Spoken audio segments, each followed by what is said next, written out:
नमस्कार दोस्तों, बहुत बहुत स्वागत है मेरे YouTube चैनल लैबटेक कमोद पर। लास्ट वीडियो मैंने अपलोड किया था कि कितने नंबर कैसे क्या फ्लैक्चुएट हो सकते हैं, लेटेस्ट अपडेट थी। अब मैं आपको 3-4 चीज़ें जो क्वेरी आ रही हैं बार बार बच्चों के द्वारा, वो मैं आपको डिस्कस करूंगा। एक तो ये बताऊंगा कि नॉर्मलाइजेशन प्रोसेस क्या होती है, नॉर्मलाइजेशन में क्या हो सकता है। सेकेंड आपका ये है कि अगर क्वेश्चंस कैंसिल होते हैं तो किन लोगों के नंबर बढ़ेंगे। थर्ड ये है कि ऑप्शन अगर चेंज होते हैं किसी भी आंसर की के तो वो कितने लोगों के नंबर बढ़ेंगे। और चौथा बहुत लोगों का ये सवाल आ रहा है कि सर संविदा एम्प्लॉय जो हैं मध्य प्रदेश में, उन लोगों को 50% रिजर्वेशन दे दिया गया है। अब क्या ऐसा तो नहीं सर? एक लाइन जो रूल बुक ग्रुप 5 की थी उसमें लिखी हुई है कि अगर आपका परिणाम के पहले अगर कोई भी मध्य प्रदेश शासन या स्वास्थ्य विभाग के द्वारा अगर कोई भी ऐसी चीज अपलोड की जाती है कि या नियम बनाया जाता है तो वो उस पर लागू होगा कि नहीं होगा। तो दोस्तों बिल्कुल भी घबराने की जरूरत नहीं है। जो 50% रिजर्वेशन है संविदा कर्मचारियों को, चाहे वो लैब टेक्नीशियंस हो या पैरामेडिकल की कोई भी पोस्ट हो, तो वो पहले से सैंक्शन पोस्ट हैं, तो उसमें आपका कुछ भी फ्लैक्चुएशन होने वाला नहीं है, तो आप मत घबराएं। दूसरी क्वेरी ये आ रही थी बेगा सहारिया की। तो बेगा सहारिया की अगर पोस्टें सैंक्शन हुई हैं तो वो केवल मेल एसटी ओपन से जाएंगे। एक चीज ये समझ लो। तो इसमें एक फीमेल बच्ची का फोन आया था, तो इससे कोई लेना देना है नहीं इसका। अब आपको एक चीज और समझना है, सबसे जरूरी चीज ये है कि कुछ दिनों बाद चुनाव होने वाले हैं। तो चुनाव होने से इस पूरी प्रक्रिया पे कोई फर्क पड़ेगा या नहीं पड़ेगा, तो मैं आपको बता दूं बिल्कुल भी आचार संहिता लगने के बाद कोई फर्क इसलिए नहीं पड़ने वाला है कि ये पहले से ही अंडर प्रोसेस है। अब मैं आपको नॉर्मलाइजेशन समझाता हूं। तो नॉर्मलाइजेशन ईएसवी ग्रुप 5 2023 प्रक्रिया क्या होती है। तो देखिए ये फॉर्मूला है, थोड़ा सा जूम इन करके बता दीजिए फॉर्मूला। एम आई जे बराबर एम 9 टी या G T minus M G Q upon M T one minus M one A bracket M I J minus M I Q plus M G M Q.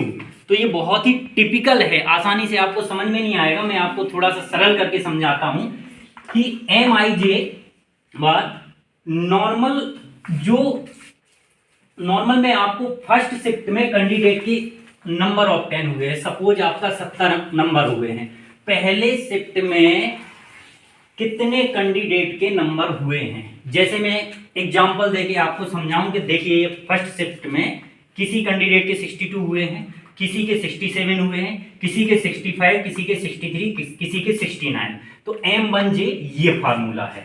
फिर है आपका MGT, average mark top 0.1% candidate all shift.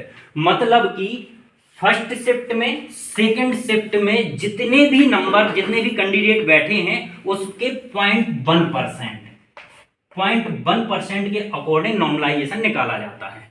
Third point जो है MGQ, mean and standard deviation all shift. दोनों shift का क्या निकालेंगे? Mean. तो मीन आप सब लोगों को निकालना आता होगा। अब देखिए 62, 67, 65, 63 और 69, 5 नंबर जोड़े। आप टोटल नंबर टोटल काउंट कर दीजिए, ये सारा जोड़ दीजिए। जोड़ने के बाद डिवाइड कर दीजिए आप कितने से? 5 से। आपका निकल आया माध्य। ऐसे ही सेकंड शिफ्ट में आप 70, 72, 77, 74 और 76, इसको आप डिवाइड कर दीजिए टोटल नंबर जितने लिखे हैं उससे, तो ये निकल आया आपका माध्य। अब इसी से निकालते हैं स्टैंडर्ड डेविएशन।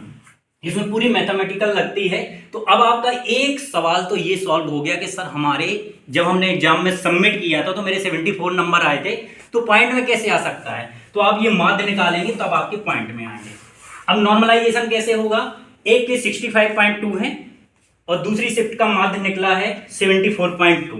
कितना अंतर है? 9 नंबर का अंतर है। 65, 10, 75। तो इसमें क्या होगा? इसमें से 65 में से इतने घटाए जाएं, सॉरी 65 में से इतने बढ़ाए जाएं और 74 में से इतने घटाए जाएं कि ये एक स्टैंडर्ड डेविएशन निकल आए। तो ये लगभग आपका बनता है 69.9 के आसपास या 70 मान लीजिए आप। तो ये पूरा फार्मूला रहता है। अब क्या होता है, व्यापम नॉर्मलाइजेशन करता क्यों है? व्यापम नॉर्मलाइजेशन इसलिए करता है कि जैसे पढ़ने वाले बच्चे हैं, उस शिफ्ट में अगर क्या हो गया, कठिन पेपर आ गया, टफ पेपर आ गया, तो उस बच्चे ने अपना पूरा किया लेकिन नंबर ऑफ 10 नहीं हो रहे। और ऐसे एक कैंडिडेट का नहीं देखा जाता, 0.1 कैंडिडेट, अगर 1000 बैठे हैं तो उसमें 10 कैंडिडेट का देखा जाएगा कि उनके कितने नंबर हैं। ऐसे ही अगर सेकंड शिफ्ट हुई और सेकंड शिफ्ट में इजी पेपर आ गया, ज्यादा नंबर आ गए उनके, तो नुकसान हो गया पढ़ने वाले बच्चों का।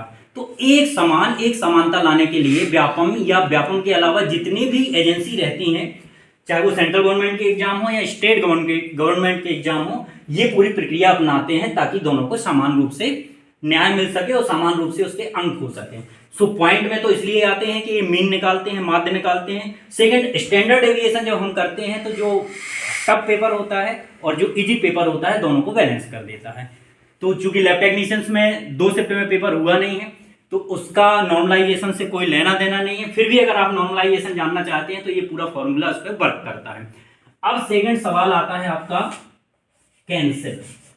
बहुत सारे बच्चों को समझ में नहीं आ रहा कि अगर कैंसिल होंगे क्वेश्चन तो क्या होगा। सपोज 8 या 9 क्वेश्चंस कैंसिल होते हैं लैब टेक्नीशियंस के, तो होगा ये, आप खुद ही अपना एनालिसिस कर सकते हो। क्यों? क्योंकि आपको पता है कितने क्वेश्चंस पे ऑब्जेक्शंस लगे हैं। मैं बोलता हूं कि आपके 20 क्वेश्चंस पे ऑब्जेक्शंस लगे हैं। 20 क्वेश्चंस में आप खुद ही ऐसा देखिए कि 20 क्वेश्चंस में से स्पेलिंग मिस्टेक्स या फिर हिंदी एरर कितने क्वेश्चंस में है। और अगर 20 पे लगे हैं तो 20 में से आप देखिए कि जो व्यापम ने, जो ESB ने आंसर की जारी की है उसमें से आपके कितने सही हैं। आया समझ में? आपके कितने सही हैं और कितने गलत हैं। सपोज 8 से 9 कैंसिल होते हैं और अगर 9 क्वेश्चन में आपके सही 4 हैं और गलत 5 हैं। सही 4 से मतलब जो आंसर की जारी की उसमें भी सही है और जो आपका आंसर की में आपका निकला था रोल नंबर के अकॉर्डिंग उसमें भी सही है, लेकिन 5 गलत है तो आपके 5 हो जाएंगे प्लस। कहने का मतलब कि जिनके कम नंबर है, सीधी सी बात ये है, उनके ज़्यादा चांसेस हैं। वो क्यों चांसेस हैं उनके ज़्यादा? क्योंकि उन्होंने अकॉर्डिंग टू ESB की आंसर की के उसके ऑप्शंस गलत हैं, तभी तो कम नंबर आए। जिसके ज़्यादा हैं तो चांसेस उनके ज़्यादा होंगे। सो कम नंबर वालों को ज़्यादा चांसेस है। फिर भी मैं ये बताऊंगा कि आपको सीधे सीधे आंसर की में 20 ऑप्शन जो 20 क्वेश्चंस में लगाए गए हैं उसको देखना है। जितने आपके गलत हैं उतने प्लस कर लो, आप उतने बढ़ जाएंगे। अब मान लो किसी के 60 नंबर आए हैं, 60 नंबर में अगर 9 नंबर कैंसिल होते हैं या 8 नंबर कैंसिल होते हैं, उसके बाकी सारे के सारे 7 सही हैं, 2 ही उसके गलत हैं, तो 60 + 2। आप लोगों को आया समझ में? तो ये चीज है। अब दूसरी चीज, एक चीज और समझाते हैं कि ऑप्शंस अगर कैंसिल होते हैं, ऑप्शन अगर चेंज होते हैं किसी भी चीज के, तो क्या हो सकता है उसमें? तो बड़ा सिंपल सी हो सकता है कि अगर ESB ने आंसर की में A सही किया और उस पर ऑब्जेक्शंस लगा और उस पर B सही है, अगर आपने B में टिक किया तो आपका 1 नंबर बढ़ेगा। अगर आपने B में टिक नहीं किया था, A में किया था, C में किया था, D में किया था, तो 1 नंबर कम हो जाएगा। तो आप लोग जितने भी हो लैब टेक्नीशियंस, आप खुद ही एनालिसिस कर सकते हो कि आपके कितने नंबर बढ़ेंगे और कितने कम होंगे। तो ज़्यादातर मेरा ये मानना है कि जिनके बाउंड्री लाइन पे नंबर है उनके ज़्यादा बढ़ने के चांसेस हैं, तभी उनको भी निराश होने की ज़रूरत नहीं है। और एक चीज़ और आप हमेशा रखिए आप कि रिजल्ट बहुत ही जल्द आने वाला है, लगभग 15 अगस्त तक। जैसा कि मामा ने बोला था, शिवराज सिंह चौहान जी ने, कि हमें 15 अगस्त तक 1 लाख भर्तियां करनी है। तो ऐसी हम उम्मीद कर सकते हैं कि बहुत जल्द रिजल्ट आएगा। और डॉक्यूमेंट वेरिफिकेशन का मैं बहुत जल्दी वीडियो आपको लाऊंगा, कैसे कैसे अरेंज करके जाना है और कैसे जब भी आप काउंसलिंग में जाओगे तो कैसे आपको उसको प्रदर्शित करना है। सो थैंक यू फ्रेंड्स, मेरे चैनल को सब्सक्राइब करें, लाइक करें, शेयर करें, बेल आइकॉन प्रेस करें ताकि ज़्यादा से ज़्यादा आपको अपडेटेड जानकारी मिल सके। Thank you.